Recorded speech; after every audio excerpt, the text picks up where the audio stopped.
through many tribulations, we must enter the kingdom of God. Acts 14:22.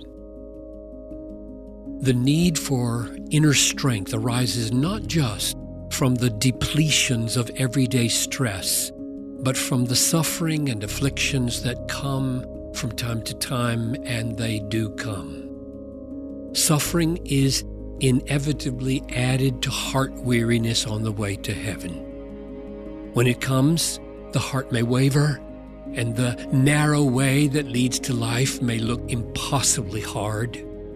It's hard enough to have a narrow road and steep hills that test the old jalopy's strength to the limit. But what shall we do when the car breaks down? Paul cried out 3 times with this question because of some affliction in his life. He asked for relief from his thorn in the flesh.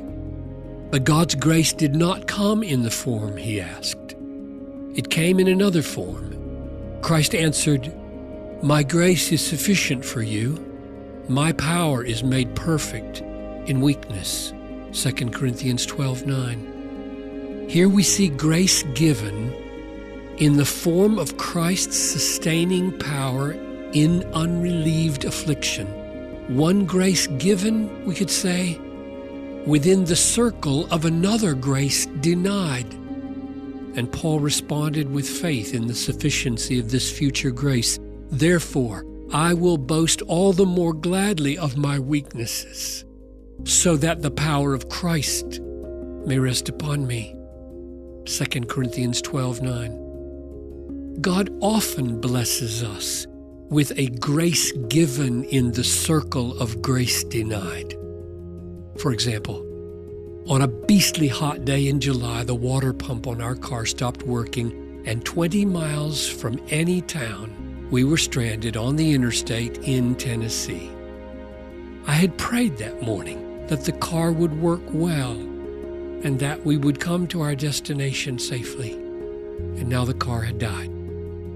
The grace of trouble-free travel had been denied. No one was stopping as we stood around the car.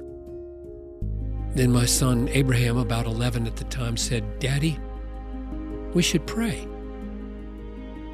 So we bowed behind the car and asked God for some future grace, a help in time of need.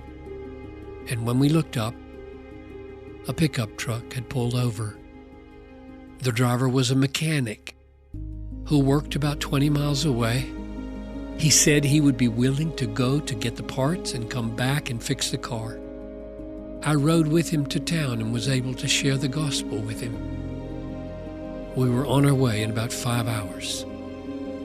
Now, the remarkable thing about that answer to our prayer is that it came inside the circle of a prayer denied.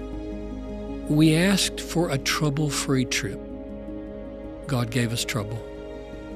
But in the midst of a grace denied, we got a grace supplied. And I am learning to trust God's wisdom in giving the grace that is best for me and for unbelieving mechanics and for the watching faith of 11-year-old boys. We should not be surprised that God gives us wonderful graces in the midst of suffering that we had asked Him to spare us. He knows best how to apportion His grace for our good and for His glory.